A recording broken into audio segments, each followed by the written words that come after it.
일상생활이 좀 힘들 정도로 가다출혈이 발생하고 생리대 같은 걸로는 이제 감당이 안 돼.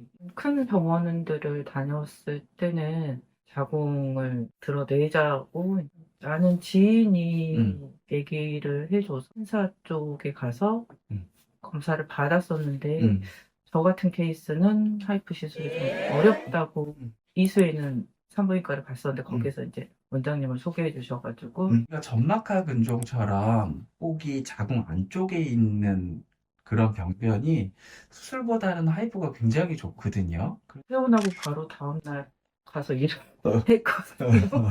가다출혈이나 이제 혈이 막 이렇게 쏟아지거나 그렇지 않으니까 저는 일단은 여기를 가보라고 이제 수술 날짜 잡아놨다는 뭐 이제 분도 계셨는데 믿져야 본전이지.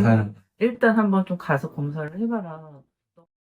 안녕하세요. 본인 소개해 주세요. 저는 2021년 10월에 7cm 점막하 자궁근종으로 하이프 시술을 받은 여성입니다. 아, 네. 보통 이런 점막하 근종이 있으면 증상이 굉장히 출혈이든 이런 게 좀 많이 심한 편인데 그때 예전에 증상이 좀 어떠셨어요?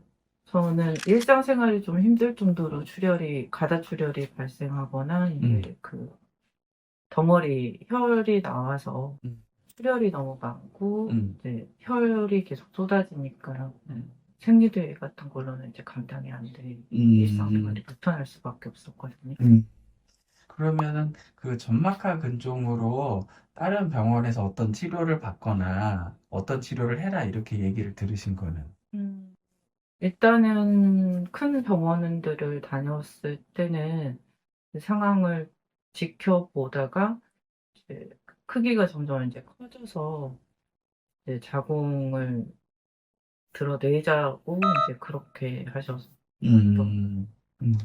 그러면 하이프 치료는 어떻게 알게 되신 거예요? 아는 지인이 음, 얘기를 해줘서 음, 하이프 시술을 알아보다가 음, 가능한지 이제 신사 쪽에 가서 음, 검사를 받았었는데 음, 저 같은 케이스는 하이프 시술이 좀 어렵다고 하던 찰나에 음, 제가 몸이 안 좋아서 이수에는 산부인과를 갔었는데 음, 거기서 이제 원장님을 소개해 주셔가지고 음, 오게 됐어요.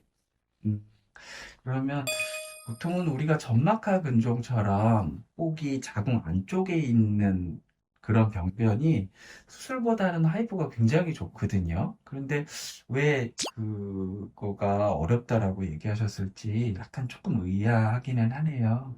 그러면 하이프 치료를 선택하신 장점은?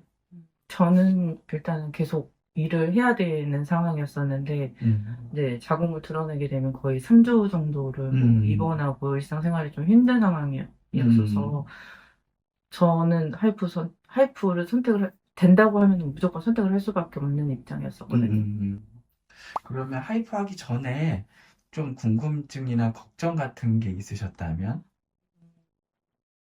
이제 궁금증보다는 정말 이제 뭐 이게 내가 하이프 시술을 받고 하루 만에 내가 일상생활을 다 할 수 있을까 이제 음. 그런 정도 네, 이제 그거였는데 저는 이제 치료하시니까 어떠셨어요? 퇴원하고 바로 다음날 가서 일을 어. 했거든요.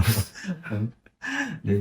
그러면 하이프 치료하고 나서 이전에 있었던 그 출혈이나 하열, 이런 증상의 변화나 하고 났던 이런 몸의 변화, 이런 거는 좀 어떠세요? 일단은 가다출혈이나 이제 혈이 막 이렇게 쏟아지거나 그렇지 않으니까 생리량이 줄었으니까 그런 불편함이 일단은 해소가 되어서 음. 좋고 그리고 마지막으로 주변에 근종이나 이런 걸 가진 분이 있다면 그분들한테 어떤 조언을 해주고 싶으신지. 저는 일단은 여기를 얘기를 소개를 하고 가보라고 이제 음, 병원 예약 수술 날짜 잡아놨다는 뭐 이제 분도 계셨는데 믿져야 본전이지. 일단 한번 좀 가서 검사를 해봐라. 너무 이제 자궁을 뭐 드러내는 거는 드러내는 건데 내가 3주 한 달을 그렇게 일상생활이 안 되는 거가 좀 힘들지 않냐라는 소리를 저는 많이 하고 네, 음, 그렇게 권유를 많이 소개를 하기는 하거든요. 음. 보통은 우리가 자궁을 적출하면 장점은 재발은 없다라는 장점은 네. 있는데 이제 자궁을 적출할 때 잡고 있는 인대를 다 제거하잖아요. 이제 그거를 하다 보면 이제 척추에서 자궁에서 이제 골반을 이어주는 그 이제 끈 같은 게 없어지다 보니까 이게 자연분만 하신 분들은 자꾸 허리가 더 아프고 밑이 빠진다 이런 증상이 더 있는 거거든요.